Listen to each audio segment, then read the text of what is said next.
Estamos de volta com mais um programa aqui ao vivo. Esse não é programa, na verdade, é um bate-papo entre mim e o Rômulus Maia, que está na Suíça. Eu sou o Wellington Calazans. Acabei há pouco o programa Cafezinho no WC, mas como a página do Cafezinho está sempre aberta ao debate e o Rômulus pediu mais um tempo, aí a gente terminou o programa para começar um debate aqui livre sobre um tema que a gente começou no programa, né? Que é sobre o José Disseu. E você pode também continuar compartilhando nos grupos, nas páginas, curtindo as páginas, ativando a notificação, muito importante, né? Para evitar aí a sabotagem. E a gente vai mantendo essa pegada forte aí do debate político. Eu entrevistei há pouco no programa Cafezinho no WC o advogado Fernando Neto, que ele está representando o movimento Resistência Zé Disseu, mas o papo fluiu. Eu tive outro papo com a Miriam Moraes, jornalista, e também com Paulo Gamba. Aí o programa ficou super grandão, né? E não deu para a gente debater com a maior profundidade o tema do José Disseu. E eu volto aqui com esse live para o nosso Rômulus Maia, que tem muita informação a passar, poder conversar com você que está acompanhando a gente aqui no Cafezinho e também agora nas outras páginas que compartilham com a gente. Rômulus, vamos nessa aí para a gente otimizar, tá bom? Vamos embora, Wellington. Olha, primeiramente eu queria lembrar aos ouvintes que todos os links para todas as páginas da rede social do Movimento Resistência Zé Disseu já estão no meu perfil pessoal, e também a Camila, né, produtora do programa, ela compartilhou e vai colocar mais tarde na descrição desse vídeo. Então, YouTube, Facebook, Telegram, então, Instagram, todos os links vão estar disponíveis para quem mais quiser se somar mais essa frente de luta. Então, Wellington, eu pedi esse tempinho a mais para falar porque eu fiquei ontem pensando sobre essa questão, já que a gente ia conversar com o Fernando Neto. Certo. E eu pensei o seguinte, primeiro a gente tem que observar, né, como ele falava, esse é um movimento, né, espontâneo por parte da militância, que não tá partindo de cima para baixo do PT, pelo contrário, está vindo das bases. E eu acho importante observar isso, né, que o José Disseu, mesmo após todo esse bombardeio, né, de mais de uma década da figura dele pelo cartel midiático, em especial pela Rede Globo, ele nunca perdeu a ascendência sobre a militância, né? Então, é algo que, lógico, desagrada algumas pessoas, pode não ser conveniente lembrar, sim, mas eu acho importante a gente lembrar que no momento mais difícil, né, do julgamento do Mensalão, muitas pessoas no PT, lideranças, políticos com mandato, viraram as costas para o Zé Disseu e pensaram, seria, né, o bode expiatório, né, o sacrifício, o holocausto servido pela esquerda para apaziguar o golpismo da direita.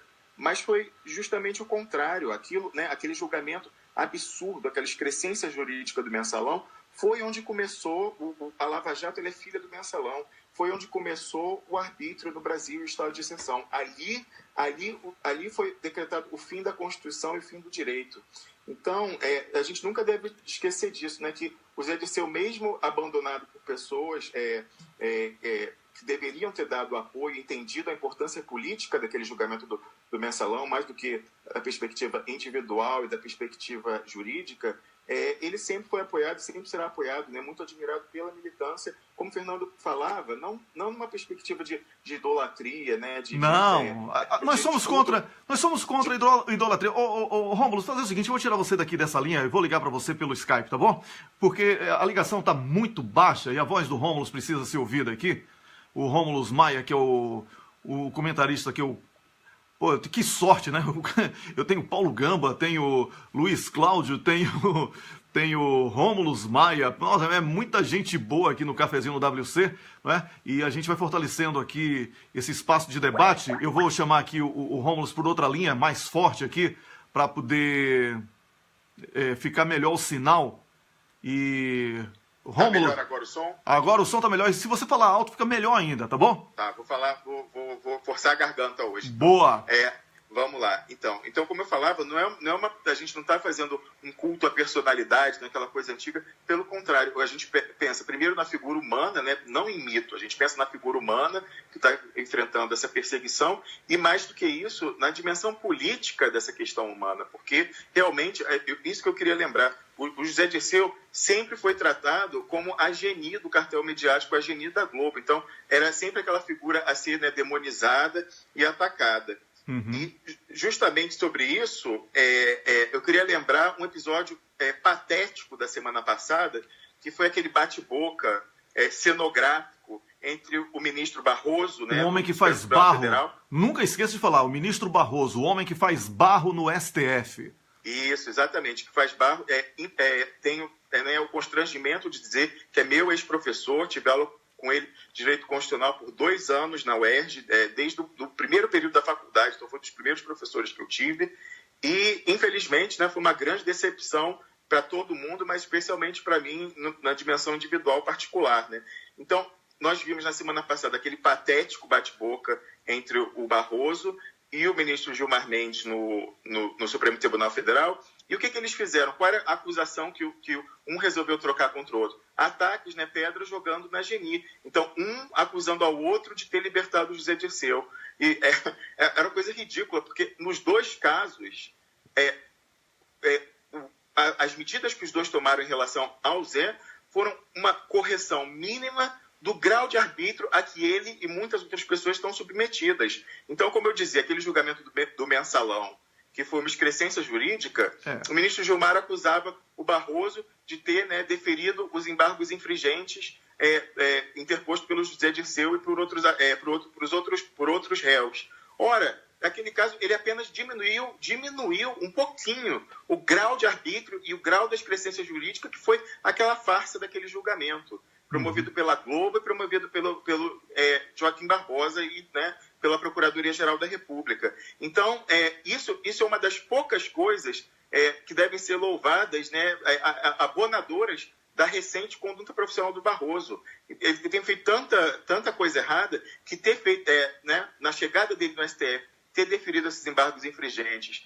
E, posteriormente, a outra acusação que o Gilmar fez foi de que ele, ainda na advocacia, ter defendido o Cesare Battisti. Ele fala, você advoga para criminoso, para assassino. Também foi mais uma das poucas coisas hoje das quais nós podemos lembrar como algo abonador do ministro Luiz Roberto Barroso, porque o Cesare Battisti é outro movimento, aliás, ao qual eu aderi ontem, né, um comitê também de solidariedade ao Cesare Battisti.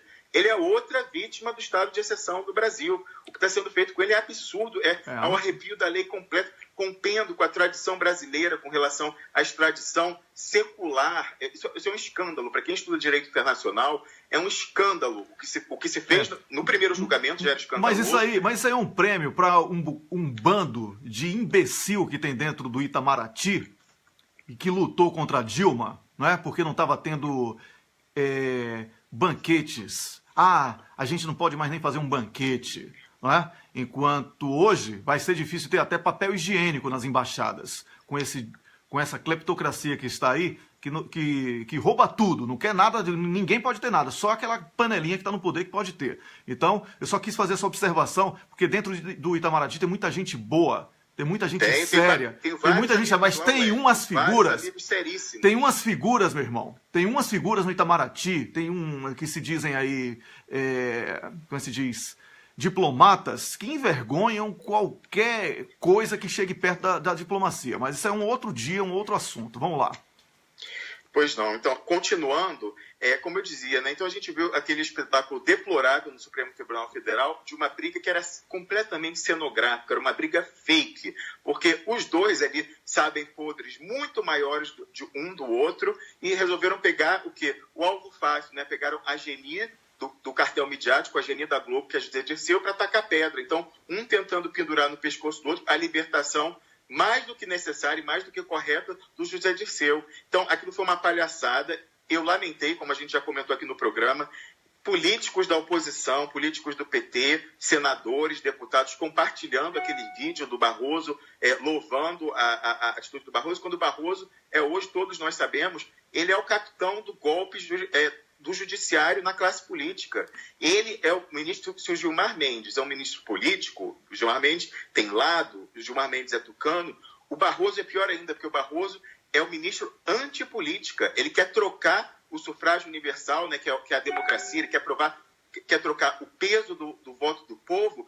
pelo governo dos sábios, entre aspas, pelo governo juristocrático, né, pelo governo dos togados, dos concursados. Isso é pior ainda porque que o ministro tucano. Porque eles não tiveram voto, não tem a legitimidade do voto popular, eles excluem o povo de qualquer decisão. Não é? E eu quero dizer também que o Barroso, é o homem que faz barro no STF, ele é chamado aqui pelo editor-chefe do Cafezinho, Miguel do Rosário, de iluminista do Projac. Então você não espere coisa diferente num debate entre Gilmar Mendes, que segundo uma denúncia recente, recebe telefonema de William Bonner para saber o que é que ele tem que falar, que hora ele tem que falar, e Barroso, que é o iluminista do Projac. Não vai sair nada para o Brasil, aí é tudo para a Globo. E perseguir José Dirceu é perseguir cabeça pensante. Essa coisa de escola sem partido é para destruir a possibilidade do brasileiro pensar.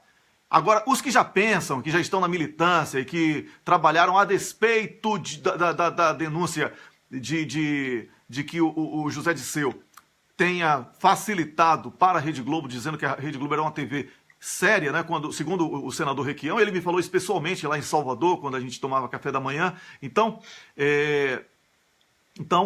esse erro foi muito grave do José Dirceu, mas é uma pessoa que ele é muito inteligente, é uma cabeça pensante, que articulou todo o projeto que levou Lula ao poder e de inclusão social, que é elogiado no mundo todo. E essa perseguição contra Dirceu não é porque Dirceu tenha feito isso ou aquilo, é porque Dirceu é cabeça pensante. Lembra muito aquela música Metrô Linha 743 do Raul Seixas, não é? Que cortaram cabeça de gente, né, que pensava. Então, é mais ou menos isso. A ditadura que está em vigor, não é, no Brasil, a ditadura vigente no Brasil, passa pelo judiciário, passa pela mídia, por políticos cooptados, por uma elite burra, porque está perdendo espaço para a elite internacional, que está ocupando o Brasil, mas, sobretudo, é preconceituosa, racista, seletiva, classista e que está tentando tirar de José Dirceu e de outras pessoas que pensam a possibilidade da militância política. É isso aí, Rômulus? Eu concordo, Wellington. Você sabe, indo ao ponto que você acabou de tocar, eu costumo dizer no meu blog, né, a minha tese é que a tentativa do golpe 2.0, né, para além do primeiro golpe do Temer, é a tentativa de instituir o governo por um triunvirato não eleito. Que triunvirato é esse? Quais são os 3 membros? Um membro é o que eu chamo de juristocracia, né, que é a tentativa de governo pelos concursados, tanto do Ministério Público, da Polícia Federal e principalmente do Judiciário. Em segundo lugar, a mídia, né, mais do que mídia, o cartel midiático, né, o punhado de famílias que controlam os meios de comunicação de massa no Brasil. E, por fim, a finança globalista internacional, que esses 3, né, muito bem representados no Brasil, os seus interesses, pelo Armínio Fraga. Eu costumo dizer, se você quer saber o que a finança internacional pensa e qual é o interesse da finança internacional no Brasil, veja as declarações da Armínio Fraga à imprensa. Ele costuma falar o valor econômico. Se você quer saber como eles se posicionam, olha o que o Armínio Fraga fala.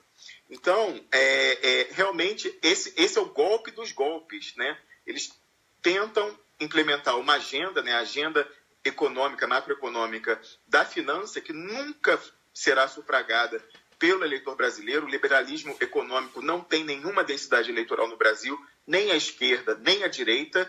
Mas, então eles veem, né, a finança entende que a única maneira de implementar essa agenda é fugindo do voto. E eles veem cada vez mais como a saída para isso, criar uma democracia fake, uma democracia iraniana. Né, democracia sem povo.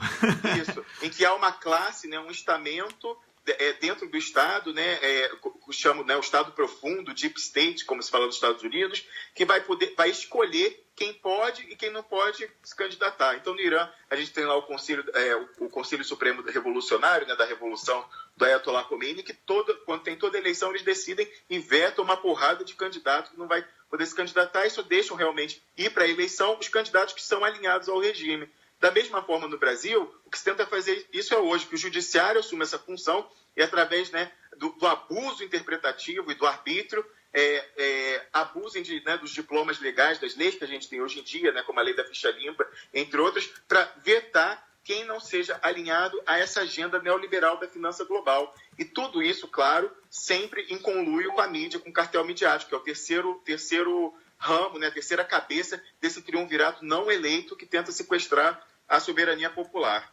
É isso aí, Rômulo, a gente já estourou aquele tempo previsto aqui no nosso segundo live de hoje, depois do programa Cafezinho no WC.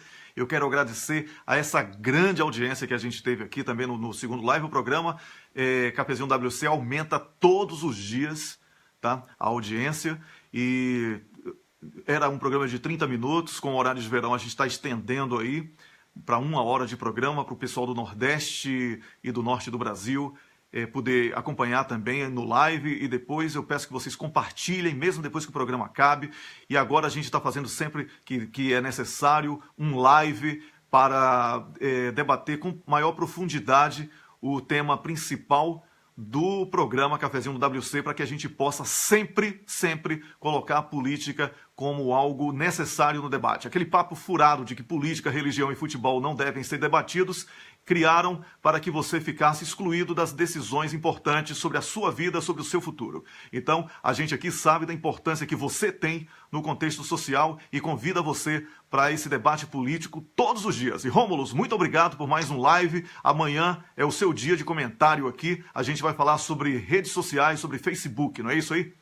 Exatamente, Wellington. E eu queria me despedir das pessoas, lembrando mais uma vez, para todos que puderem, né, que quiserem ingressarem, né, nas páginas, nas redes sociais do movimento Resistência Zé Dirceu, que, mais uma vez, né, não é um culto de personalidade, não é um culto ao mito, né, é um movimento de solidariedade ao homem na sua dimensão individual e, mais do que isso, na dimensão política da perseguição que ele sofre hoje. Então, mais uma vez, repetindo, no meu perfil no Facebook tem os links para todas as redes sociais, e também nessa postagem do programa, na descrição, também tem o link, né, para YouTube, Face, Twitter. Então, todo mundo que queira também levantar mais essa bandeira, mais essa frente de resistência importantíssima, fica o convite. Valeu, Rômulo. Então, amanhã a gente está de volta aqui no Cafezinho, às 6 da manhã, no programa Cafezinho no WC. E se houver necessidade, a gente estica para outro live. Eu quero dizer a vocês aí, dizer a você, né, porque eu falo para cada um. Eu quero dizer a você que participou desse live aqui, que ficou escrevendo coisas muito importantes, que não deu para ler, porque foi um puxadinho do programa para que o Rômulo pudesse expor tudo isso que ele expôs aqui. Mas eu quero agradecer a você por participar do programa, por valorizar o nosso trabalho. Eu espero que a gente continue firme e forte nessa luta em defesa da democracia no Brasil, contra esse golpe nefasto. Nós lutamos também pelo referendo revogatório, nós lutamos pelo julgamento de crime lesa pátria dos criminosos que estão entregando as nossas riquezas, e nós lutamos por justiça em memória do reitor Cancelier, que praticou suicídio por ser vítima de uma perseguição canalha, e que nós vamos aqui sempre fazer uma menção honrosa em memória, né, do Cancelier, Wellington. Ele é o Vladimir Herzog desse novo golpe. Com certeza, com certeza. Isso aí já está aceito pelo público, Rômulo. E obrigado pela iniciativa de tentar fazer essa associação histórica, né? Porque quem lê história, quem estuda história, acaba entendendo o que está acontecendo no Brasil de hoje com mais facilidade. Um grande abraço para você. Amanhã a gente está de volta a partir das 6 da manhã em ponto, hein? Eu sou pontual pra caramba. Um grande abraço e tchau, tchau.